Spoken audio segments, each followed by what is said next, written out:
வணக்கம். இன்றைக்கி வீடியோவில் நம்ம பன்னீர் கிரேவி எப்படி செய்கிறதுன்னு பார்க்க போகிறோம். ரொம்ப சிம்பிளான மெத்தடில் பன்னீர் கிரேவி எப்படி செய்கிறதுன்னு வாங்க வீடியோவில் பார்க்கலாம். ஃபஸ்ட்டு இந்த கிரேவி செய்கிறதுக்கு ஒரு பேன் அடுப்பில் வச்சு அதில் 3 டேபிள் ஸ்பூன் அளவுக்கு எண்ணெய் சேர்த்துக்கிறோம். எண்ணெய் நல்லா சூடானதுக்கப்புறமா 3-4 கிராம்பு, ஒரு சின்ன சைஸ் பட்டை, அதுக்கப்புறம் 1/2 டீஸ்பூன் அளவுக்கு சீரகம், 1/2 டீஸ்பூன் அளவுக்கு சோம்பு சேர்த்துக்கலாங்க. சேர்த்துட்டு இதெல்லாம் நல்லா பொரிஞ்சதுக்கப்புறமா இது கூட நம்ம 100 கிராம் அளவுக்கு சின்ன வெங்காயம் சேர்த்துக்கிறோம். இதுக்கு பதிலாக நீங்கள் மீடியம் சைஸில் 2 பெரிய வெங்காயம் கூட சேர்த்துக்கலாங்க.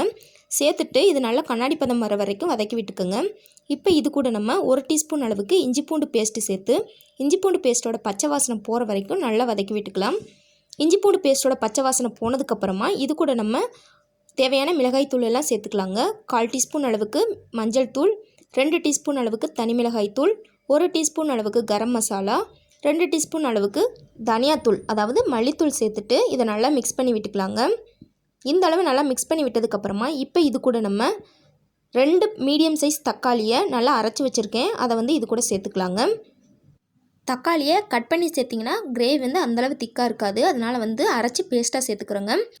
நம்ம சேர்த்த மசாலா அதுக்கப்புறம் தக்காளியோட பச்சை வாசனை போகிற வரைக்கும் இதை நல்லா கொதிக்க விட்டுக்கலாங்க. கொஞ்சமாக தண்ணி சேர்த்து இதோட பச்சை வாசனை போகிற வரைக்கும் நல்லா கொதிக்க விட்டுக்கலாம்.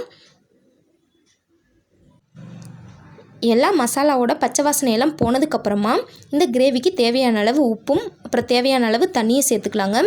சேர்த்துட்டு இதை நல்லா மிக்ஸ் பண்ணி விட்டுட்டு இதை நல்லா கொதிக்க விட போகிறோங்க. இப்போ மூடி போட்டு மூடி வச்சு ஒரு 5லேருந்து 10 நிமிஷம் நல்லா எண்ணெய் பிரிஞ்சு வர்ற வரைக்கும் இதை கொதிக்க விட போகிறோம். பாருங்கள் எந்தளவு நல்லா எண்ணெய் பிரிஞ்சு வந்திருக்குன்னு.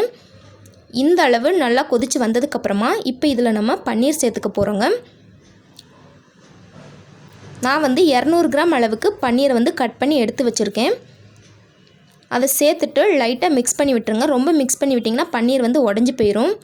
அதனால் இந்த மாதிரி லைட்டாக மிக்ஸ் பண்ணி விட்டுட்டு மூடி போட்டு ஒரு 5 நிமிஷம் நல்லா லோ ஃப்ளேம்லேயே கொதிக்க விட்டுக்குங்க. 5 நிமிஷம் ஆனதுக்கப்புறம் நல்லா கிரேவியெல்லாம் சுண்டி வந்துருச்சுங்க. இப்போ கொஞ்சமாக மல்லி இலை தூவி நல்லா மிக்ஸ் பண்ணி விட்டுட்டு ஸ்டவ்வை ஆஃப் பண்ணிடலாங்க. அவ்வளோதான், ரொம்ப சிம்பிளான நம்மளோட பன்னீர் கிரேவி ரெடி ஆயிடுச்சு.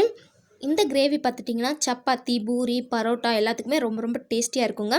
இந்த ரெசிபியை உங்கள் வீட்லேயும் ட்ரை பண்ணி பார்த்துட்டு எப்படி வந்துச்சு அப்படிங்கிறத மறக்காமல் கீழே கமெண்ட்டில் சொல்லுங்கள். இந்த வீடியோ உங்களுக்கு பிடிச்சிருந்தால் லைக் பண்ணுங்கள், ஷேர் பண்ணுங்கள். மறக்காமல் நம்ம சேனலை சப்ஸ்கிரைப் பண்ணிக்கோங்க. தேங்க்ஸ் ஃபார் வாட்சிங்.